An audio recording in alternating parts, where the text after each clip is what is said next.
Liquor కుంభకోణం జరిగింది అన్నటువంటిది నిరూపించేందుకు రకరకాల ప్రయత్నాలు జరుగుతున్నాయి. అందులో భాగంగా ఇప్పుడు ముంబైకి సంబంధించినట్టు ఒక హవాలా వ్యాపారి మీదన కేసు నమోదు చేశారు. 49వ నిందితుడిగా చేర్చారు. ఏదైతే జగన్ దగ్గరికి వచ్చినటువంటి డబ్బుల్ని అతను మార్చాడు అన్నటువంటి కాన్సెప్ట్, అంటే బ్లాక్ను వైట్ చేశాడా, వైట్ని బ్లాక్ చేశాడా అన్నటువంటిది తేలాల్సి ఉంది. అతన్ని త్వరలోనే అరెస్ట్ చేస్తారంటూ ఇవాళ ఈనాడు, జ్యోతి ఒకేసారి కథనాలు ప్రొజెక్ట్ చేసినాయి. అంటే కుకింగ్ స్టోరీలో కొత్త కాన్సెప్ట్ అన్నట్టు. ఎందుకంటే ఫస్ట్ ఏం చెప్పారు, లిక్కర్ సొమ్ములన్నీ ఎలక్షన్స్కి పంచిపెట్టేశారన్న.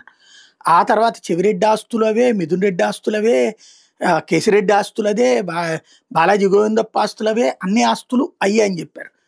ఇప్పుడు మళ్ళీ ఎవరో వీళ్ళ ద్వారా మార్చారు అని చెప్తున్నారు. తద్వారా ఈ కేసులో విచిత్రమైనటువంటి మలుపులైతే ఊహాజనితమైనటువంటి మలుపులు. చివరికి కోర్టే నిందించినా సరే కొత్త కొత్త మలుపులు తిప్పే ప్రయత్నం చేస్తున్నారు.